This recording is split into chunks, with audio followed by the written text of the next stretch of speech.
대한민국 국민 모두가 승리하는 그날까지. 안녕하십니까, 알뜰맨입니다. 2022년도 3월 2일 바이든 대통령의 연설이 있었습니다.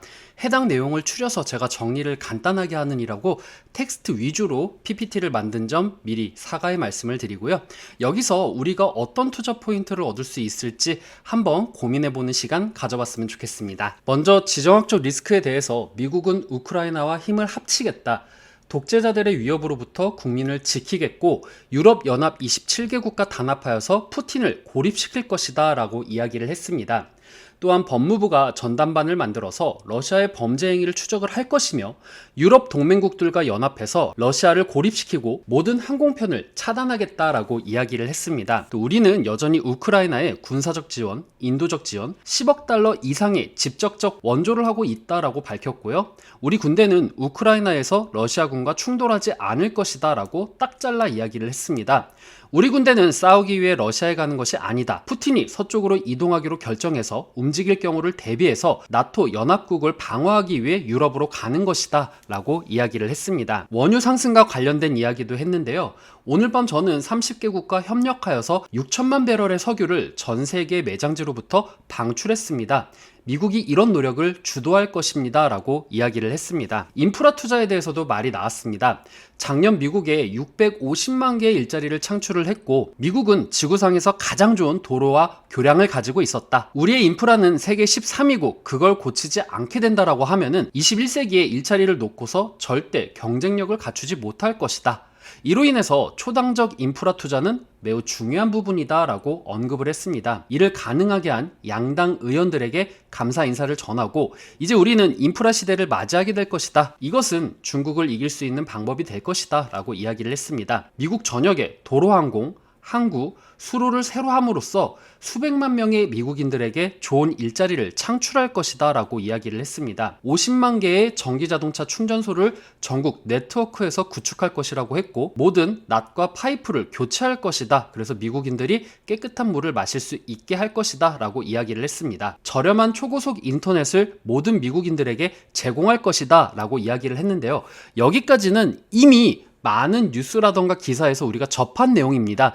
이미 시장에 노출된 이야기인데요. 제가 여기서 조금 깜짝 놀란 부분이 바로 이 부분이었습니다. 이미 4,000개의 프로젝트가 발표가 되고 있고 그리고 오늘 밤 2,500개가 넘는 고속도로와 500개의 교량을 수리할 것을 발표할 예정이다 라고 이야기를 했습니다. 본격적으로 인프라 투자가 진행이 된다라고 하면은 여기에 따른 수혜들이 퍼져 나갈 것이다 라고 생각을 하게 되네요. 특히 이런 교량 수리에 대해서 제가 지난 시간에 강조드렸던 기업이 바로 두산밥켓입니다. 두산밥켓을 필두로 해서 이런 인프라 투자가 이뤄질 때 수혜를 볼 수 있는 종목들에 대해서 우리가 좀 체크를 할 필요가 있다라고 생각을 합니다. 제조업 투자에 대한 부분도 있었습니다. 조금 깜짝 놀란 부분도 있었는데요. 일단 경쟁국들과 동등성을 유지하기 위해서 신흥 기술과 미국 제조업의 기록적인 투자를 통해서 초당적 혁신법을 위에서 통과시켜야 된다라고 이야기를 했습니다. 그러면서 오하이오에 200억 달러의 대규모 반도체 단지를 건설할 것인데 이 투자 금액이 200억 달러에서 1000억 달러로 투자를 하겠다. 이 투자 금액이 늘어났다라고 언급을 했습니다. 역사상 제조업의 가장 큰 투자가 될 것이고 인텔은 절대 혼자가 아니다. 이로 인해서 미국의 제조업은 다시 활성화될 것이다 라고 언급을 했습니다. 또한 인플레이션 제재 방안에 대해서 발표를 하셨는데요. 많은 분들이 인플레이션으로 고통을 받고 있다. 너무나도 잘 알고 있기 때문에 가격을 제어하기 위해서 최선을 다해 나갈 것이다 라고 이야기를 했습니다. 여기서 가격을 제어한다라는 게 저는 처음에 금리를 이제 인상하겠다 라고 이야기를 하시는 건가? 라고 생각을 했는데 그게 아니었습니다. 이 가격을 제어한다라는 거는 자동차 및 공급망 문제로 지금 현재 미국이 많은 어려움을 겪었습니다. 그래서 미국에서 제품을 생산하여서 이 문제를 해결하도록 하는 것, 이것이 바로 가격을 제어한다라는 부분입니다. 미국이 자체적으로 문제를 해결하도록 하겠다라고 이야기를 하면서 인플레이션에 대응 계획은 비용을 낮추는 것과 재정 적자를 줄여 나가는 것이다 라고 이야기를 했습니다. 물론 이 부분도 바이든이 취임식 때 이야기를 했던 부분이기 때문에 그렇게 크게 새롭게 느껴지지는 않았습니다. 그런데 여기서 조금 더 구체적인 이야기를 해줬습니다. 바이든 대통령이 인플레이션을 제재하기 위해서 어떤 부분들을 구체적으로 할 것인가. 첫 번째로는 처방약의 가격을 인하할 것이라고 했습니다. 그러면서 당뇨병에 걸린 꼬마를 예시를 들면서 처방약 가격을 낮춰서 미국의 의료보험도 낮추고 서민들의 부담도 낮추겠다라고 발표를 했고요. 그 다음 각 가정의 에너지 비용을 줄여 나갈 것이다 라고 이야기를 했습니다. 이게 조금 새로웠는데요. 이 각 가정의 에너지 비용을 줄여 나간다. 그럼 어떻게 줄여 나갈 것인가? 미국에서 청정 에너지를 사용하면은 이 미국에서 세제 혜택을 줄 것이다 라고 이야기를 했습니다. 태양열이라던가 풍력 등을 가정에서 이용하게 되면은 이에 따라 세제 혜택을 받을 수 있기 때문에 관련 내용들이 조금 더 부각을 받을 수 있을 것 같다라는 생각을 하게 되었습니다. 그리고 보육비를 줄일 것이고 전반적으로 기업 최소세율을 15% 부과하는 제한을 하겠다라는 이야기까지 했습니다. 정리를 하자면요.